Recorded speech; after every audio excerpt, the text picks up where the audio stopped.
Prof, lafake nyininka menna ngajele bi standard newspaper do kankularo bota ite fango bulu aning coalition tax force nying ko silang wato sitale pour parti yolu ye la molu tamanang ye molu tolu tambindi molu men yalon ko la fa walel ye inyatun ka. What does that really mean in practice?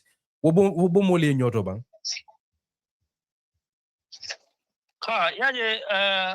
It's very important. It's showing that we are gaining and opposition will be parital pour yening system of bondi. System yalo Gambia bebe benisting. So open nominations for Flagbearer. It is a strategy for for such a coalition talks. So why open nomination now? December 5th is almost 5 months ahead of the elections. Now, after a position battle for the last month, then there will be a chaos. We actually open nomination right now, early as this time. So until CTMC, we have to come forward, and more if you believe that you have the ideas, the record, and the integrity to lead, you saw us. So, if we have now, the process definitely allows debate for them. Interviews and in background checks fan. So wala na Gambian fang inyanta jubela mo mi alonko. He who is very serious. The patient mi alonko are serious tale anu fana apparently pour not only to chase power but apparently pour ye nying Gambia bata bondi if mo fana but ila bata bondi. Especially we have 3 C's mi alonko ibe problem. I always remind the coalition entities about that. The cost of living. Mo bebe bata ni nita da majority na so the corruption is just treble and for a constitutional review. So reform in baby problem is we are all in problem. So it's still trouble. So we come out and then announce for this nomination to be held now. So what happened next? We are interested to receive their nominees, the list of nominees. We go through that and then we look at and then we invite them for other subsequent activities. So definitely. So lafa ke nyininka menna nomination se bono patiol damale bulubang for Gambia belem mo yalon ko interested in the process. And the nomination is only limited to participating in political parties. Exactly, participating political party. You can come up with a name to say that okay, after we want Flagbearer to be the flag bearer for the opposition coalition 2026. So so if we receive all that, we will come out again and tell you exactly what position are we taking. Okay. After receiving all these names, so more for them member kelale. But sign that bunda yeltale. After for for example, if one Flagbearer to stand, as a presidential candidate for the flag bearership of the coalition, by submit the name, and we will be picking from there. So what the world and open down. It's just like a football season. It's an open window now. Okay. So that is how we are calling it. Yeah. So ninkumu political party yol men be participate kang walel ba fala ko okay ntolu UDP nga la osenu double tamin wala fa yaaje ko comme UDP ning GDC ning misal fe nka wala ifo aning APP so be etol be se kafuno nyom ya foko okay ntolu nyim politique kafu sabolu la faka karle tambinde I can candidate for this Flagbearer. Is that what it is going to be like? Exactly. Yeah, very well. Yes. So, so anybody that feels that yes, we can pick from any member of the party, not per se the party leader. They can just choose whoever they want to choose. You submit that name. So, exactly is like that. So, Flagbearer is simply the face of the coalition. Okay. So, in a football fan, in a football team, the team has many players, but only one captain who has the armband. So what Flagbearer is that is the Flagbearer is the captain of this coalition. Okay. So for 2026 election, definitely internal committee, we want all opposition party and independent voices. They rally behind one single candidate. that candidate will carry the flag of unity. Okay. So that's what we are promoting. That's what we are calling. Mm-hmm. So in terms of the next steps, ning opposition party liye mo nominate ikumata ko okay sila nto lafta nyule liye tambi nyato kake opposition coalition na candidate. What would be the next steps and what are the timelines also? Muntumale mu albe nomination da sorona muntumale carte feo be kela tombonke mo la mealan ko wolbe nyaton ka kela ni opposition coalition ona. All right, thank you very much, Vali, for this question. I never, we have what we call a process. A process ni nomination keta drong ni ana banda drong. Then we have also prepared what we call criteria, eligibility criteria for Flagbearer. So Wolfgang, we have introduced it. Okay, say ni fali farangi ni fali ni tombol ko so fali abe tombol abe part of the list mi alon ko moye tombol. For example, fali me kumalele yana okay, the criteria, eligible criteria is plenty. Say we are going to look at exactly where those criteria, eligible criteria meets you as a person. So naturally you pass through all those eligibility criteria. Then we pick it from there. Then we will use a method for the Flagbearer selection. So what I'm about this nomination is to see that these are the people that want to be the Flagbearer of the coalition. So we have done the code of conduct, the common agenda for them, and the charter signing, seat sharing formula, a dispute tribunal, and binding time. Then we have Flagbearer selection method agreed by 75% of the plenary, concession. And then we also develop finally a unified campaign structure and joint manifesto. By 11th of July, certainly, the 11th of July. 11th of July. July. Inshallah, yeah, that is the timeline. So if there's just the Flagbearer of the coalition 2026 in Adabaro. Mbadingolu Mbadingolu wole mu professor Yerro Mballow kalia moy nyameng ako 11 July karotil tanning kilingola wo lunne mu nadiata alaye ba ito la haymaroto nyin tembenna wo lunne mu kankularo be kela gambe dingolu ba lonna jumale be kela opposition coalition nyaton kodi nyin kate finala menyanta sotla Gambia banko kan December karo kono. Bari Professor Mballow yoku danta numa lafta nga dinka wolu kono demanding eko eligibility criteria mbadi ngolu puru atol men beng men ma kalamata wala mu sartol di menu nyanta ka timma sartol men yalon ko etol nyin tax force committee ye wala londi ibe nyin candidate ibe menu nominate la ibe imari nyolu yirkala wolel la ka jibe foye wo sartol timmandile ni opposition tax force committee sartol men timma e sartol men landi Professor Mballow la fage nyin ka menna isa fo moli wo sartol mum munedi sartol fali is yatale because we have 30 eligibility criteria tansaba landile and tansaba eligibility criteria it can also be more than that, but precisely we just have to have a number where we along definitely but criteria in 2 places. One, the constitution of the Gambia, the constitution of the country.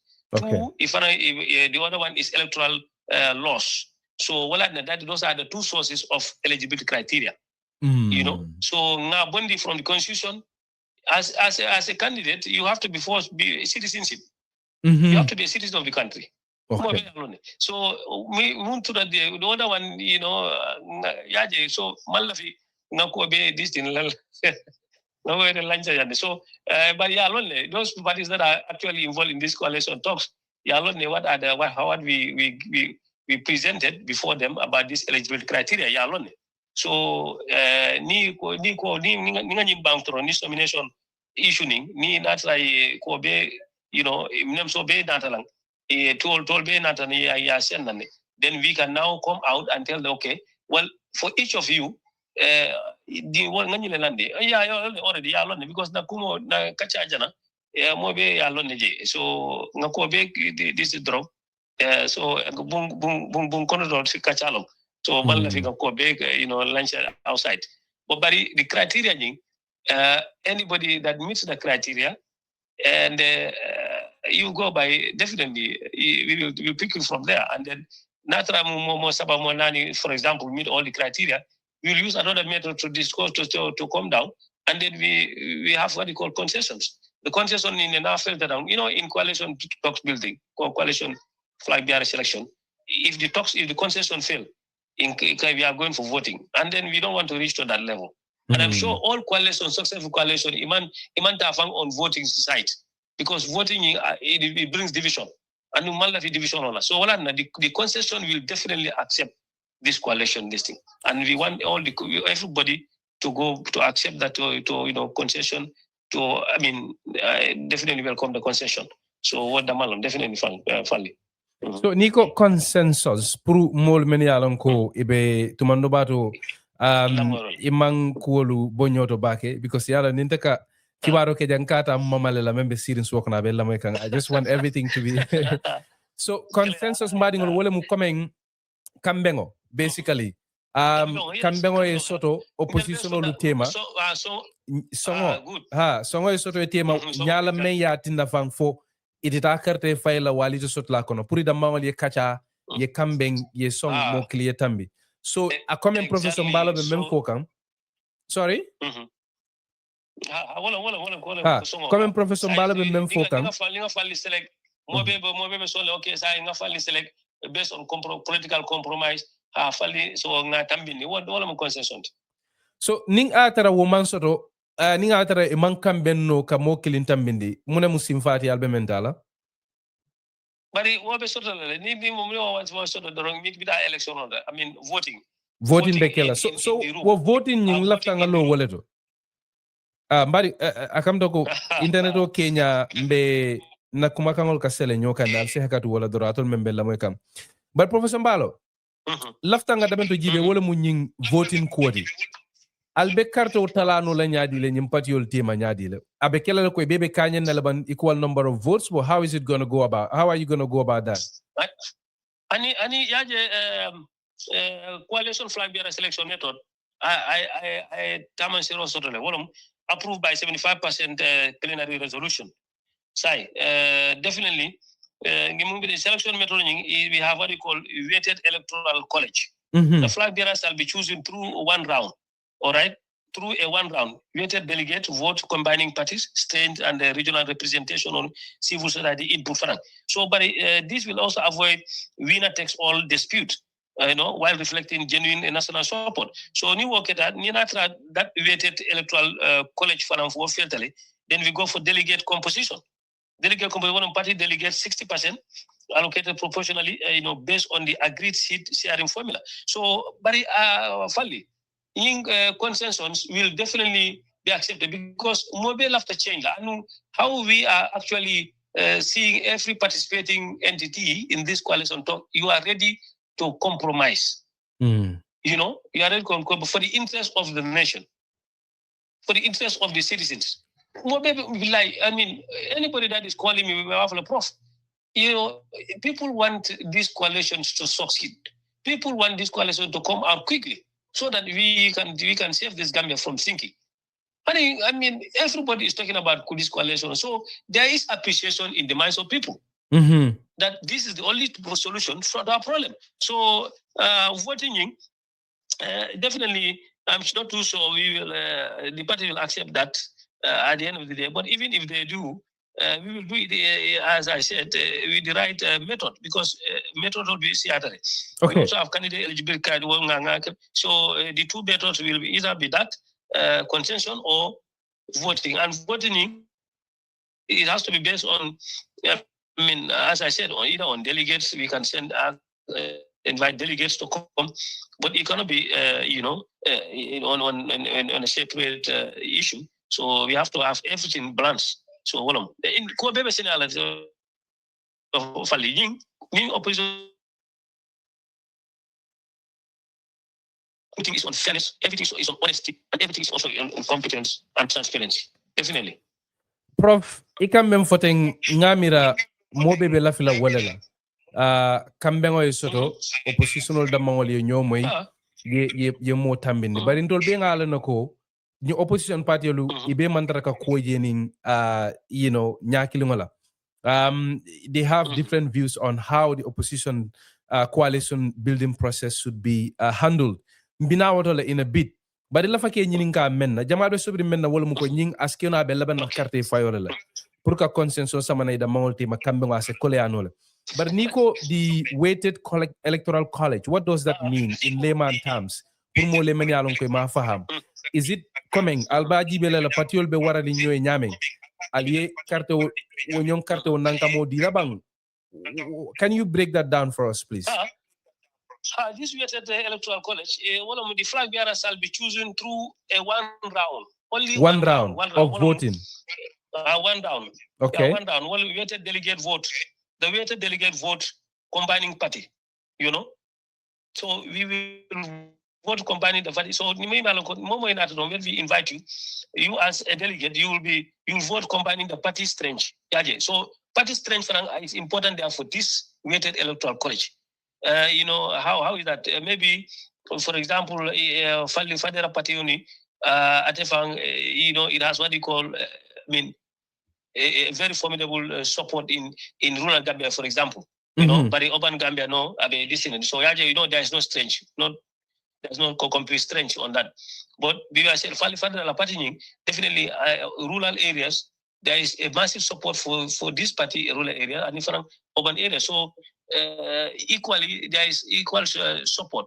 If there is equal support, there is also strength on that. So, regional representation for that Federalist Party, to be regionally, what you know, what level, at regional level, at national level, in a structure, they are all in place. So one of the regional list and civil society input for them. So how do we see Federalist Party? You know, so maybe okay, they give their own input to say, Fadre can be a good choice for this, and if you back him up, and then he's not going to rule. We cannot hijack this. Because the rule, there is a legal binding for this.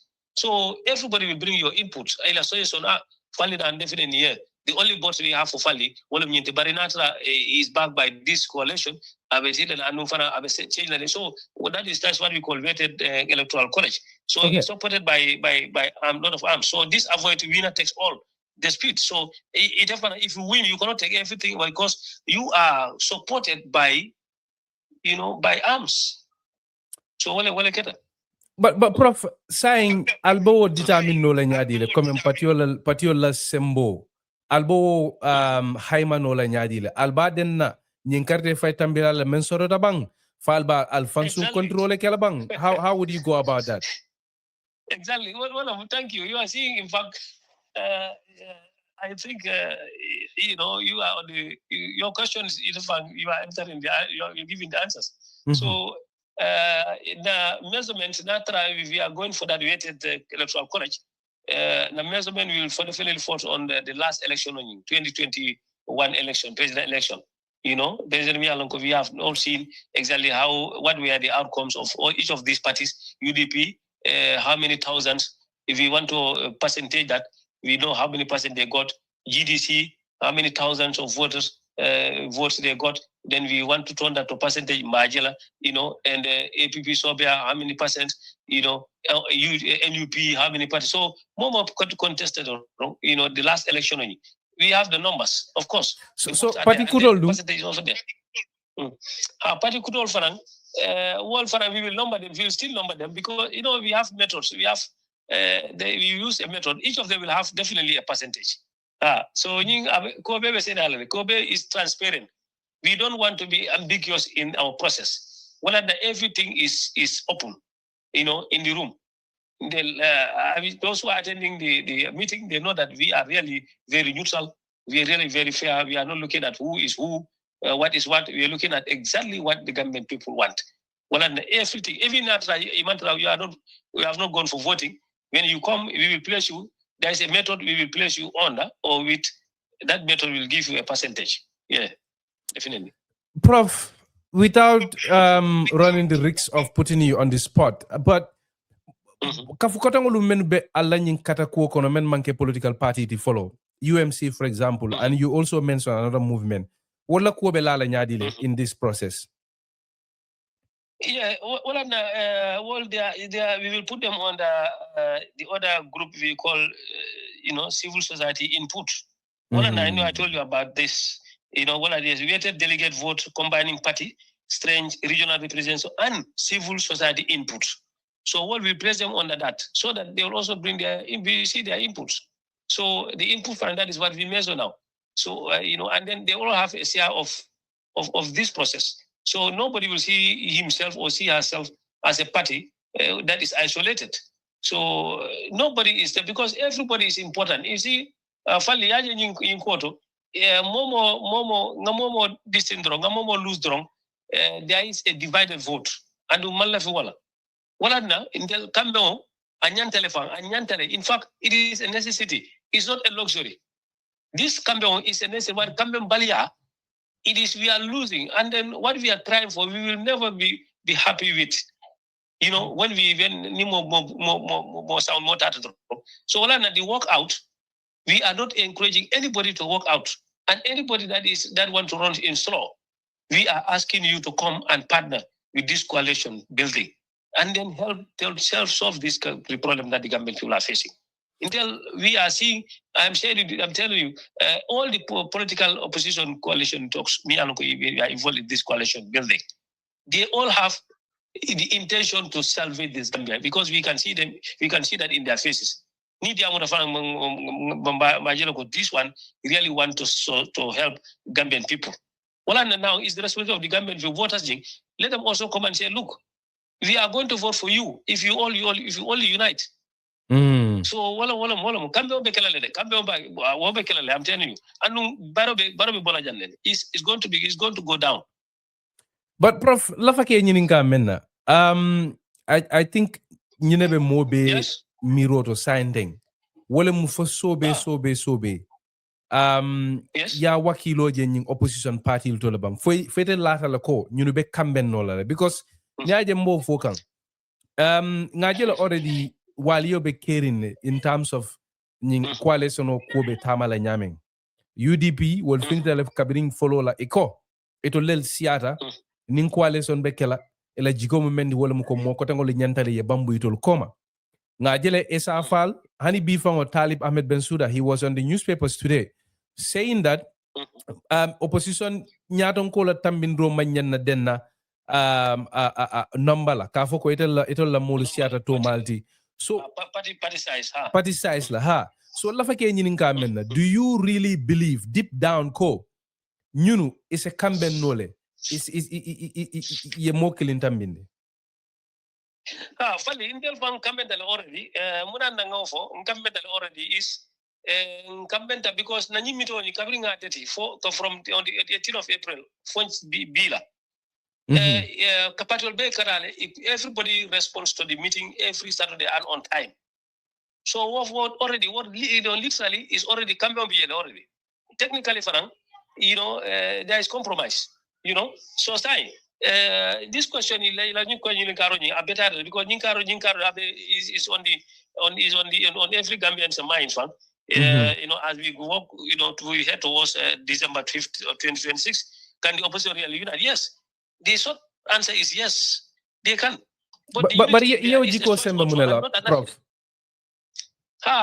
No this thing because I covering nganying video that thing.